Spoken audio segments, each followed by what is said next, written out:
Muito estimados irmãos e irmãs, louvado seja nosso Senhor Jesus Cristo. É uma alegria poder participar com vocês desta primeira conferência online em defesa da vida e da família, promovida pela comunidade Operários da Messe. Agradeço a oportunidade de estar com vocês, juntamente com os nossos irmãos que vão aqui também fazer suas meditações, um grupo muito seleto, que me sinto um tanto acanhado de me colocar no meio deles. Mas venho pela fé, pelo amor à igreja, pelo amor à vida e à defesa da mesma, dar uma palavra de um simples bispo do sertão, da roça, do interior, sobre tema tão pungente, tão importante, que é a questão da secularização, muito em voga em nossos tempos. Já por ocasião da realização do Concílio Vaticano II, os padres conciliares debateram em diversos momentos esta realidade tão difícil, tão pungente e ao mesmo tempo desafiadora para a missão da Igreja, que é a secularização. Algo um tanto difícil de definir, mas a grosso modo nós poderíamos chamar esse movimento, que tem a sua base também no relativismo, de busca da autonomia do humano em relação ao divino. Então, as pessoas secularizadas, elas têm a seguinte noção: se Deus existe, Ele cuida lá em cima das suas coisas, e cá na terra, aqui embaixo, nós cuidamos de tudo. Essa mentalidade está aí, uma mentalidade que nós deparamos com ela em todos os setores da nossa sociedade, e é um grande desafio para a igreja, para a evangelização e também para a fé. Essa realidade ela está dentro desse contexto grande da revolução cultural marxista, que de certa forma acelerou isso que já vem sendo gestado há séculos, que é um sobressalto à cultura, aos meios de comunicação social, à política, à igreja, à educação.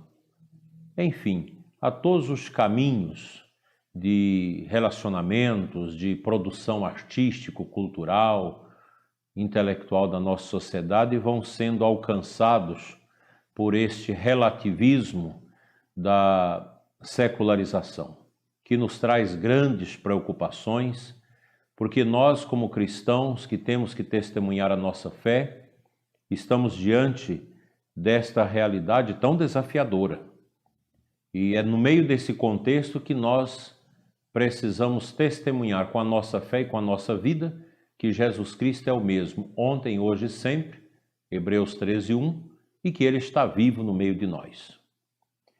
Na verdade, há um movimento de desconstrução da igreja, da fé e da própria existência de Deus, que vem se agigantando através de muitas negações que nós podemos identificá-las assim, muito a grosso modo, sem muito aprofundar, a partir do século XVI.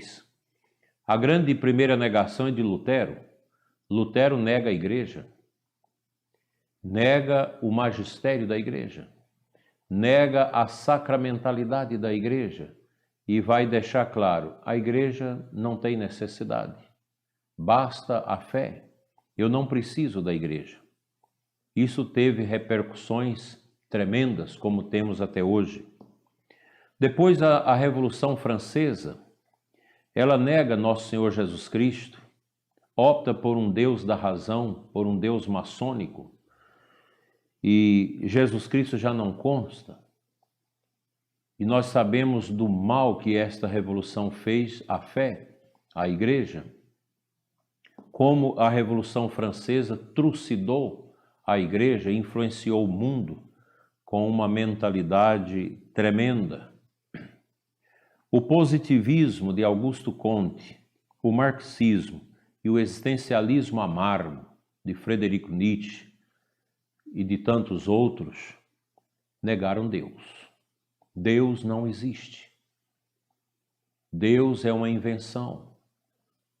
Basta lermos Karl Marx para a gente perceber o tamanho deste ateísmo propalado por este grande autor do marxismo e outros correlatos a ele, que São João Paulo II chamam-nos de mestres da suspeita. Negaram Deus. Nietzsche dizia, para que você não acredite em Deus, basta escutar o canto dos cristãos. Foi um movimento muito duro. Tanto Durkheim como Max Weber e o próprio Karl Marx já previam o fim da religião logo no início do século passado.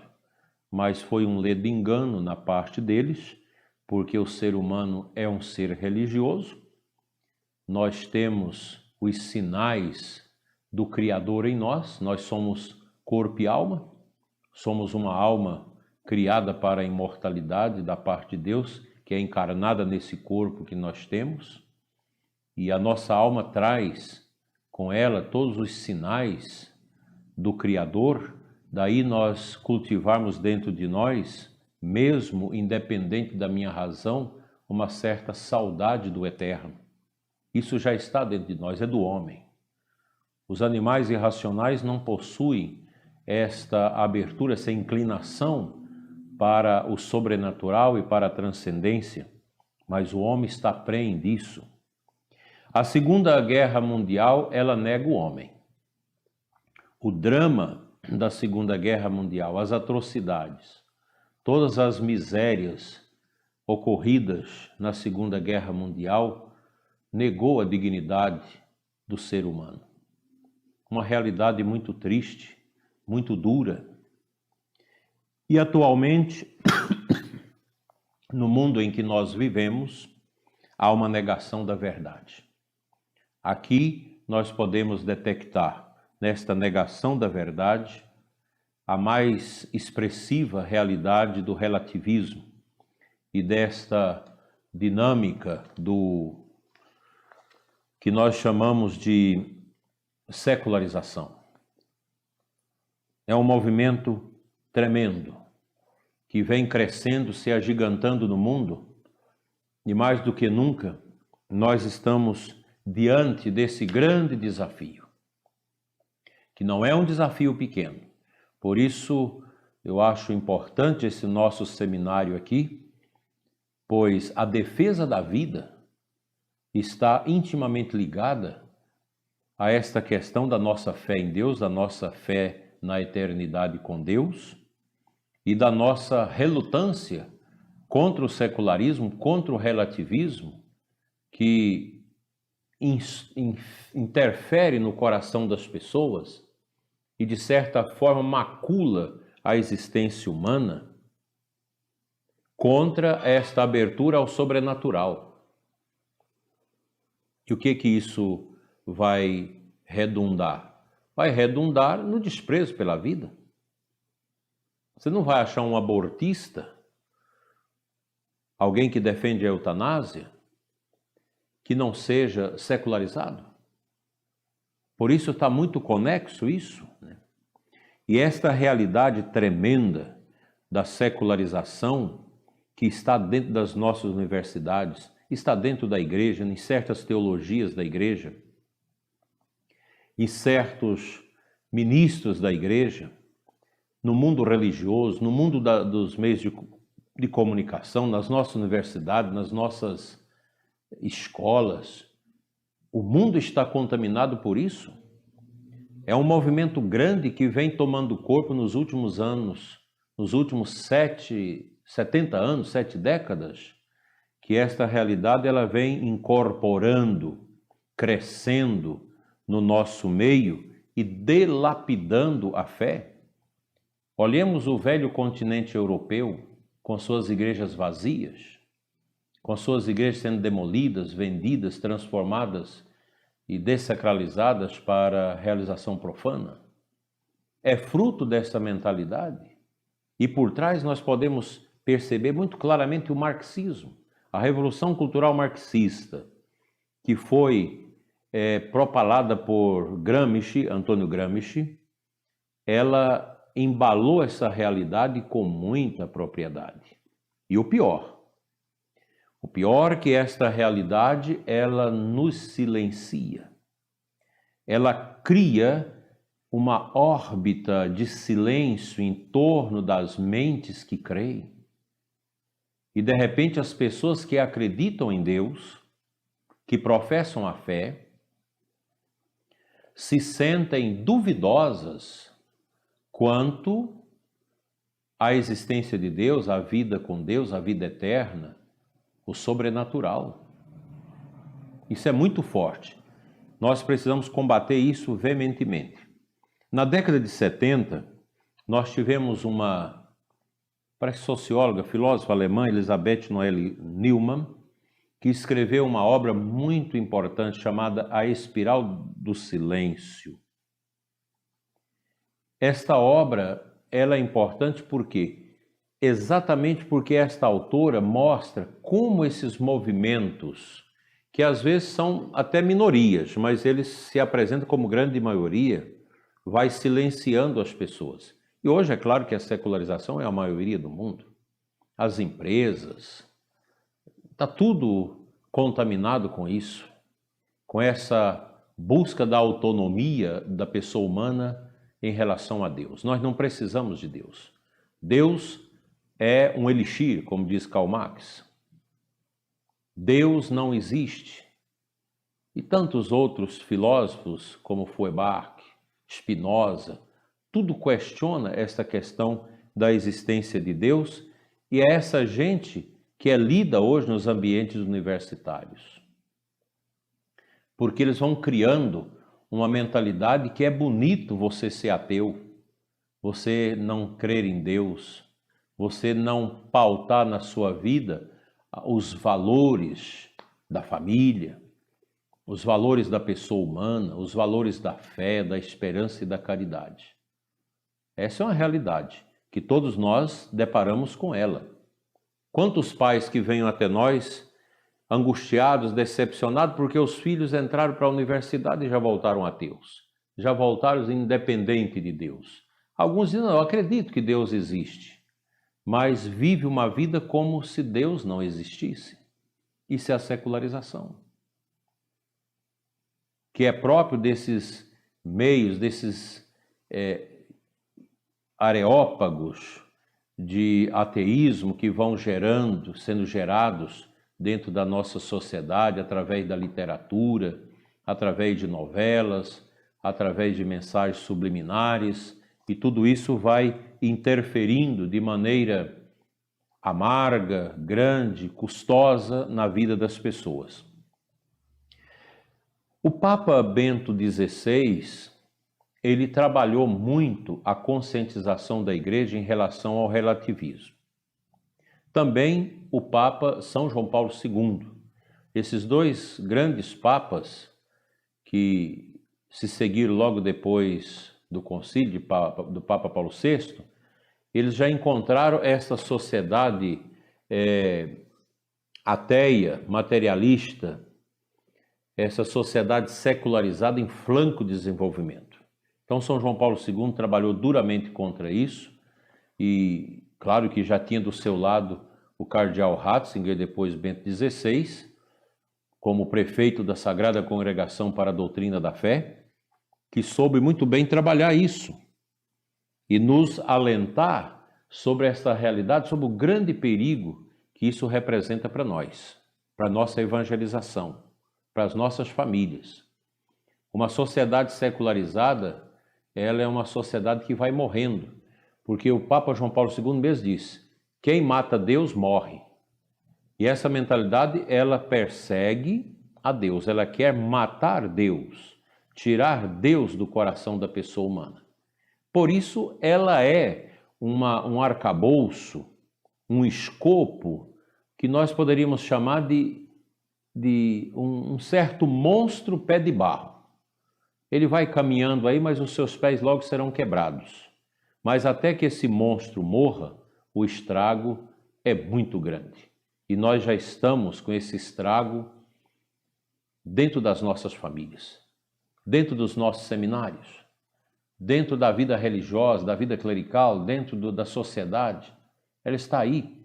Quantas pessoas, lideranças da igreja, até mesmo membros do clero da vida religiosa, que já não prega mais contra o aborto, porque a espiral do silêncio já entrou na vida deles.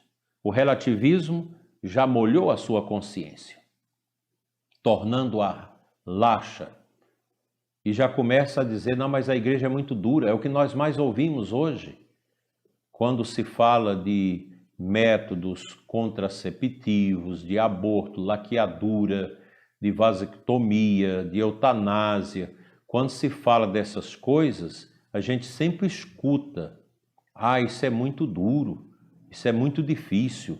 Quando se fala de eternidade, de vida eterna, de vida no céu, de salvação, muita gente torce o nariz. E, na verdade, nós não estamos mais ouvindo essas temáticas dentro das homilias. Não vemos mais a defesa da família, a defesa do matrimônio, a defesa daquilo que Deus deixou para nós, o casamento com o homem e a mulher. Nós já temos angústias porque temos que enfrentar a questão dos pares homossexuais que querem ter o direito do casamento, e a gente já foge desses assuntos. Enfim, o relativismo, ele escamoteia a verdade.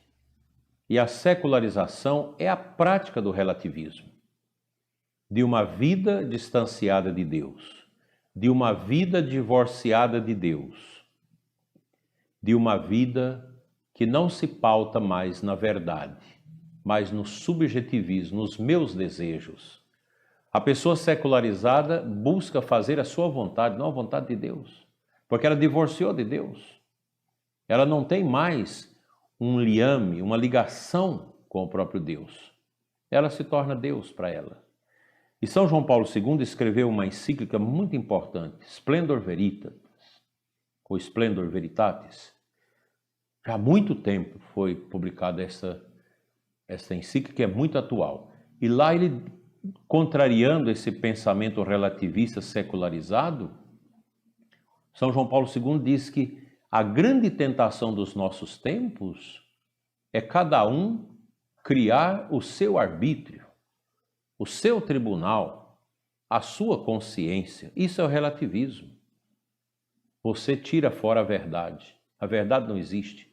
Existe o seu eu, a sua vontade. Veja o quanto isso é grave e como isso está dentro de nós, está dentro de você que me assiste neste momento. Nós precisamos ter uma capacidade crítica de lidar com esses pensamentos estranhos que brotam dentro de nós.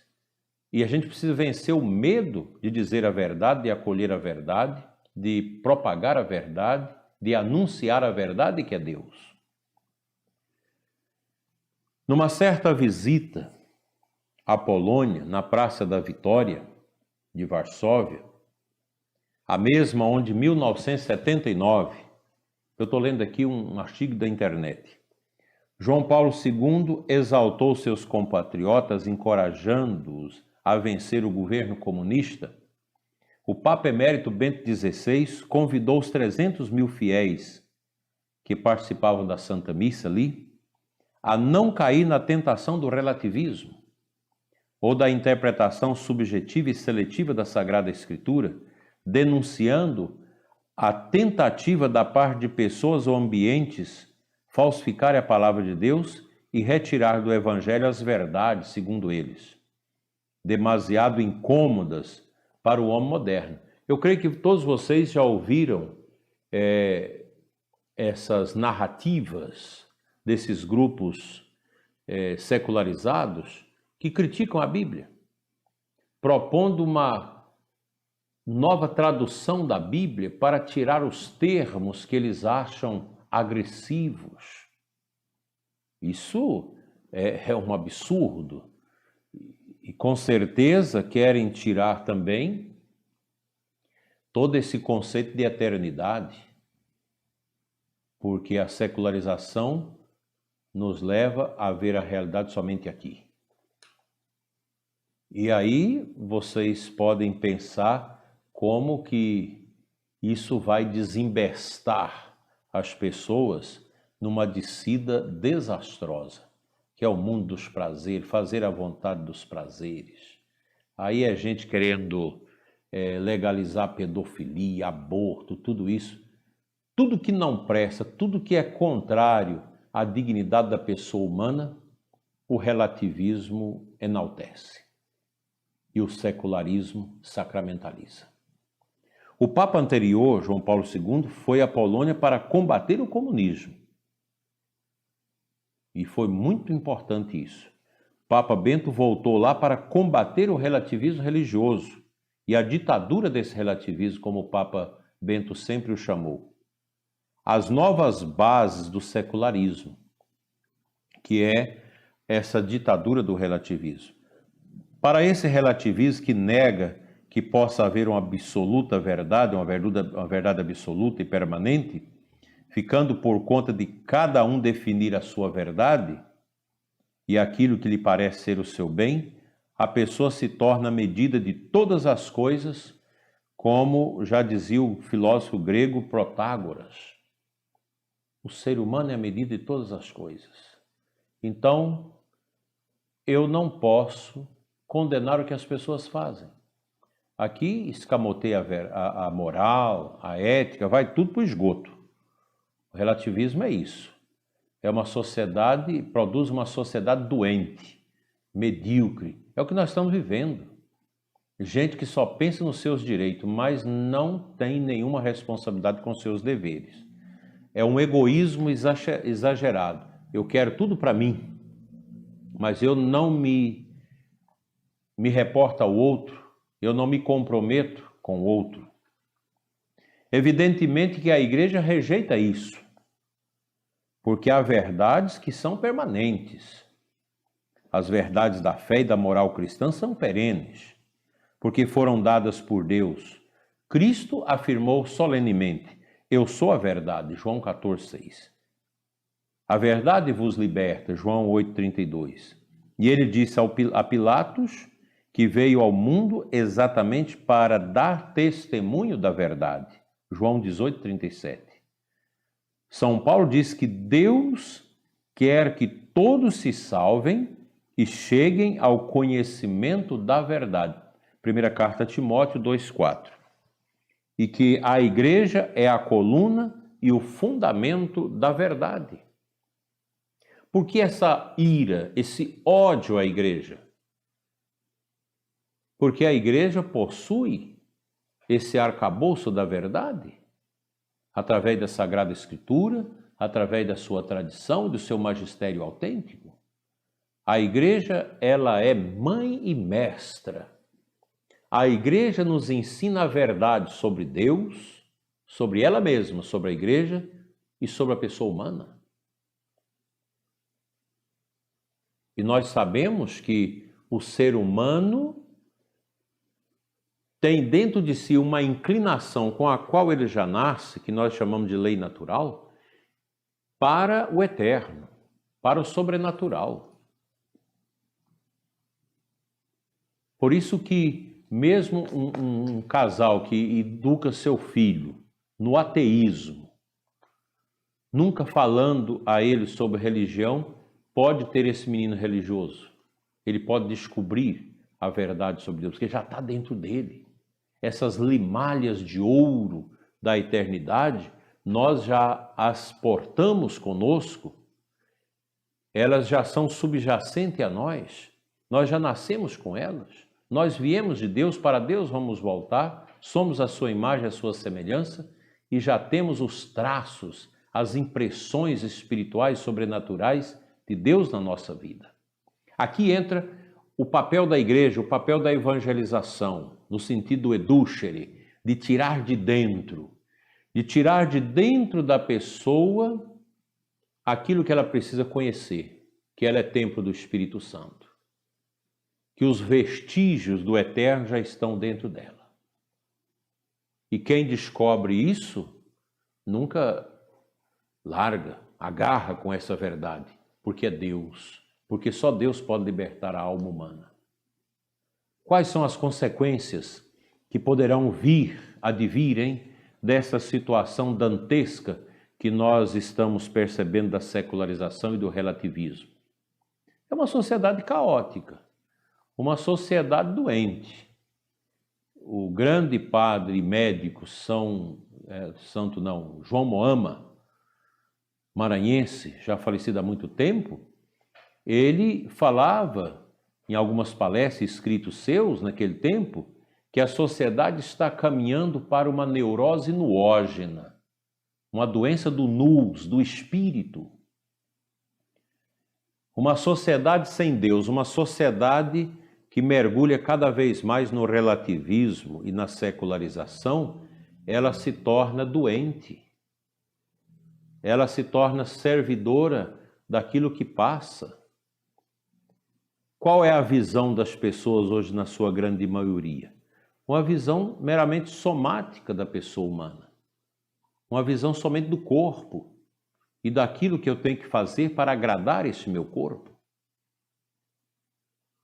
Vocês podem perceber, por exemplo, a questão dos investimentos hoje em estética, em beleza, as academias, tudo que você possa imaginar para manter o corpo em forma.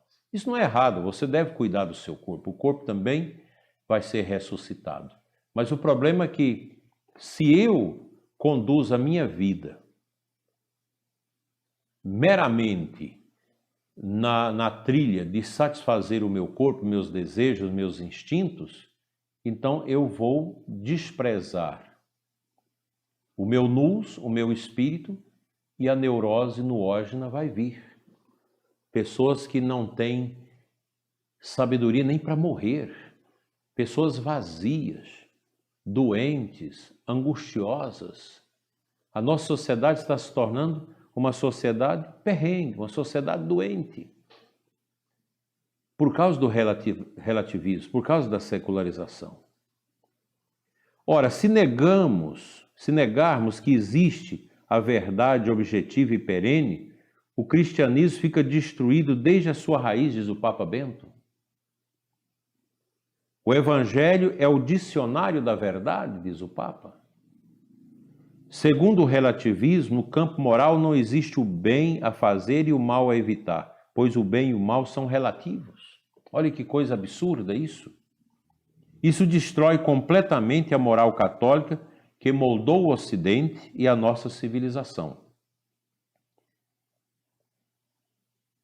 O relativismo ignora a lei natural, que é a lei de Deus colocada na consciência de todo ser humano desde que ele dispõe do seu uso da razão. Nós já nascemos com esse instrumental de Deus dentro de nós, que é a lex naturae, a lei natural.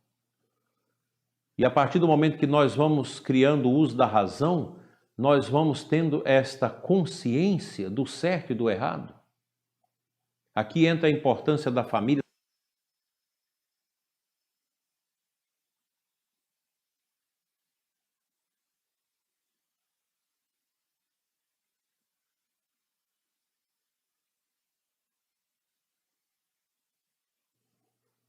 Pois há uma perseguição, uma insistência desse sistema. Na verdade, há um massacre simbólico, discreto ou até mesmo de maneira efusiva aos cristãos, aos que velejam sob o remo da verdade, da parte dos que propagam essa mentalidade secularizante e relativista, que na verdade é um grande fake news contra a pessoa humana. Esse relativismo moral, ele está muito presente em todos os nossos ambientes e também nas políticas de governo. Os governantes propõem leis contra a lei natural que Deus colocou no coração de todos os homens. Dessa forma, a palavra do legislador humano vai superando a do legislador divino, que é a mesma para todos os homens. Então, a lei natural que nós já ostentamos em nós, ela é para todos os humanos. E em todos os lugares. E os governantes, eles vão criando leis normativas que exatamente ofusca a beleza da verdade, da lei natural em nós. E isso, às vezes, sob pressão desses grupos minoritários, mas que são barulhentos, como nós conhecemos muito bem aqui no Brasil, que a todo custo tenta impor as pautas relativistas secularizadas para todo mundo na sociedade. E nós cristãos, já embalados às vezes pela espiral do silêncio, a gente às vezes tem aquela tentação de pensar que essa gente está certa e que nós estamos errados. Eu me lembro numa turma de crisma, de 27 crismandos, numa paróquia que eu atuava como pároco, que por causa da prática de um aborto propalado na televisão naqueles tempos, a catequista fez uma pesquisa, dos 27, somente um era contra o aborto, porque a Rede Globo, a grande mídia, tomada por essa mentalidade, vai acrisolando na cabeça das pessoas essa mentalidade relativista contra a vida, contra os costumes, e é uma coisa impressionante isso. Dessa forma, então a gente vê uma crescente destruição da lei de Deus pela lei dos homens. Quem não estiver dentro do politicamente correto é anulado, desprezado, zombado, com cinismo e perseguido. A igreja hoje é tida como um atraso para a humanidade. A gente sabe disso. A religião é condenada. A gente está nesse processo dessa grande avalanche que foi conduzida através da Revolução Cultural Marxista e relativista, que vai detonando com a verdade, com tudo aquilo que nós cremos. O relativismo derruba as normas morais válidas para todos os homens. Ele é ateu. Ele vê na religião e na moral católicas um obstáculo e um adversário, pois Deus é visto como um escravizador do homem e a moral católica é destinada a tornar o homem infeliz. Por isso que hoje a igreja não vale nada mais. Nós não temos mais aquela inserção que tínhamos antes. Eu acho uma besteira o pessoal da teologia da libertação pensar que essa pauta, que não reúne ninguém, que ninguém quer, é capaz de mover o mundo naquilo que eles acham que é certo. A igreja hoje não tem mais voz. Nós não somos mais aquela expressão que éramos no passado. A gente precisa ter essa humildade de reconhecer isso. Poderemos vir a sê-lo lá na frente, talvez daqui 80, 100 anos, se a gente fizer um trabalho agora e dentro desse contexto horroroso do relativismo, do secularismo, mas fazendo um trabalho de criar pequenas comunidades coesas, firmes, que quer manter os valores, as pautas cristãs e se opor com firmeza, com intelectualidade, com conhecimento, com espiritualidade, contra esse grande monstrengo que nós temos diante de nós. Quem tem espiritualidade, quem tem cultura, quem lê, não tem dificuldade de se opor a isso. Porque essa gente é uma gente que a filosofia deles é filosofia de botequim. Não há muitos intelectuais a defender essas pautas relativistas e secularizadoras. Elas são feitas e levadas, sobretudo, em cima dos chavões.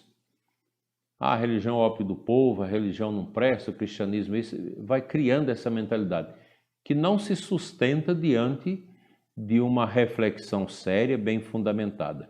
E a gente vê com bons olhos um renascimento cultural, espiritual, cristão, católico muito grande nos nossos tempos. Jovens que estão lendo, que estão estudando, que estão buscando conhecer Santo Tomás de Aquino, a vida dos santos, e descobrindo as belezas do cristianismo e das verdades de Deus reveladas como grande álibi para o sentido da vida humana. Nós temos percebido esse crescimento, um crescimento de editorial de livros bons, de livros antigos, que a Espiral do Silêncio fala para nós que não vale nada, como os livros de Santo Afonso Maria de Ligório, livros de Santo Tomás, esses grandes livros de Santo Agostinho. Isso não tem nada a ver, tem que ler a filosofia moderna, a filosofia do agora. Uma filosofia que não tem nada a dizer.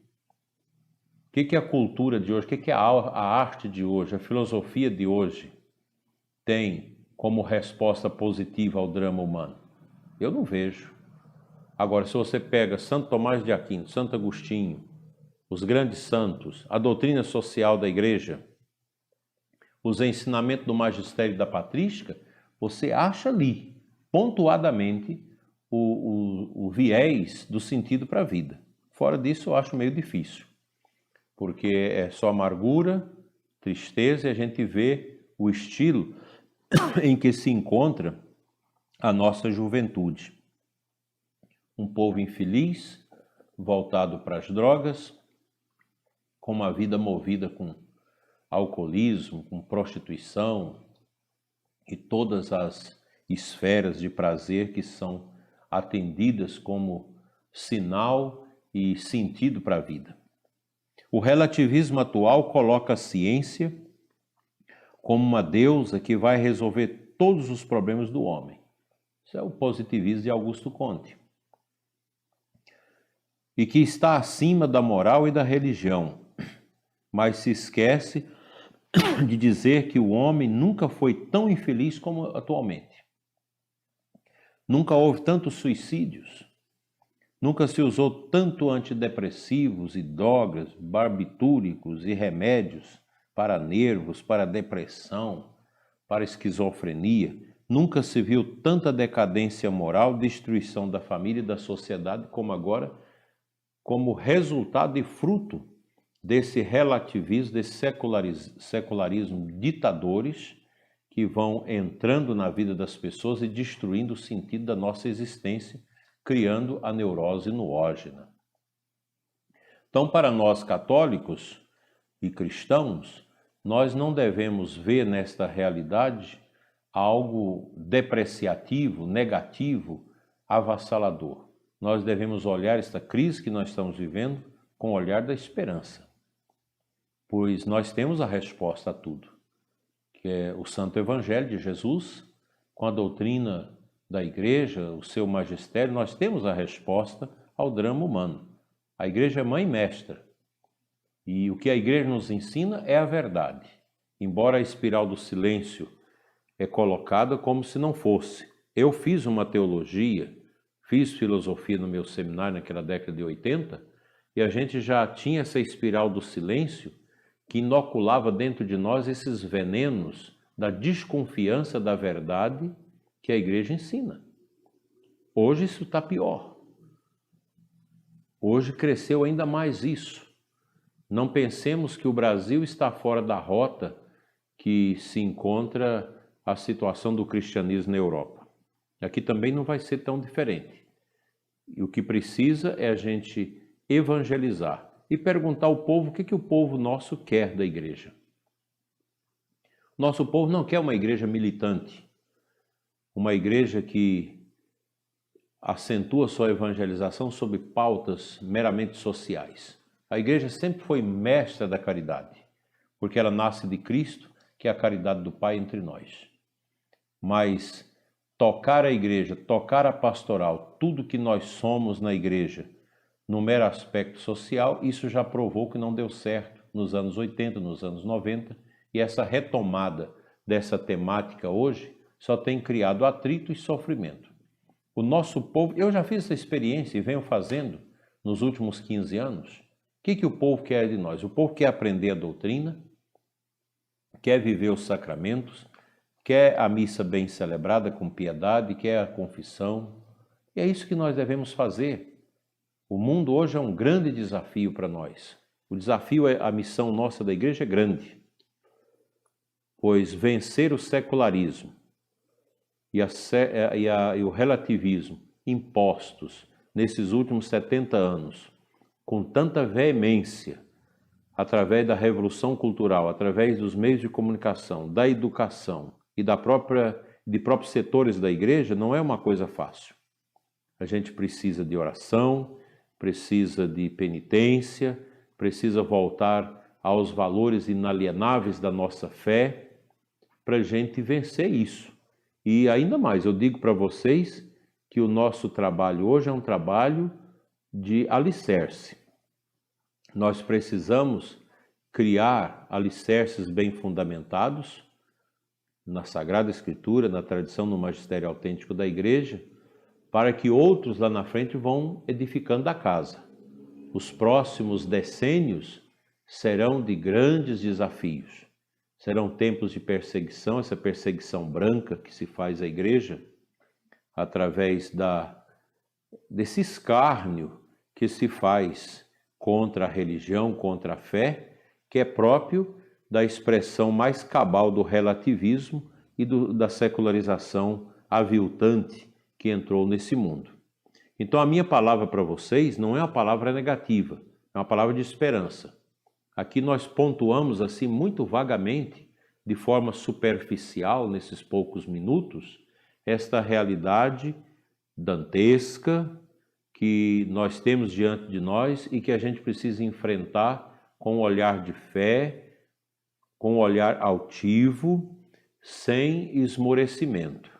O tempo é um tempo que nos chama à santidade, que nos conclama a uma firmeza grande da nossa parte, da nossa fé, para rompermos esses tempos difíceis, porque essa mentalidade corrupta e corruptora do ser humano, ela está em todos os meios, inclusive no meio de nós.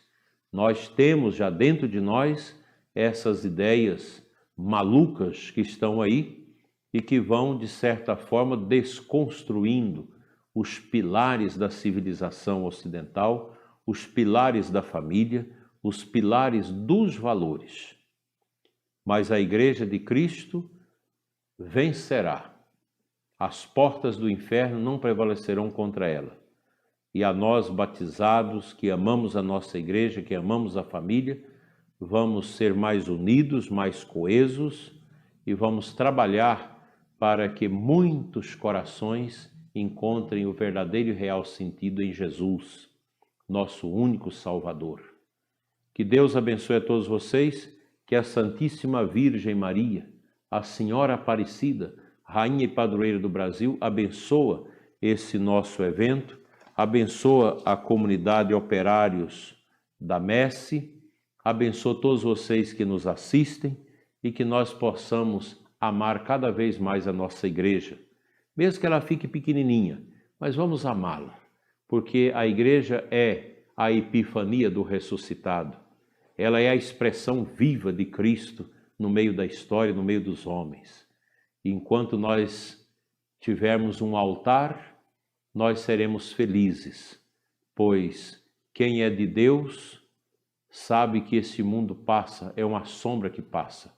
Jamais vai colocar esse mundo como determinante, como algo que ocupa o lugar do Criador. Nós queremos revestir o nosso coração dessa certeza, que as criaturas não podem ser determinantes nem maiores do que o Criador, e que o Criador é a única resposta para o sentido da nossa vida.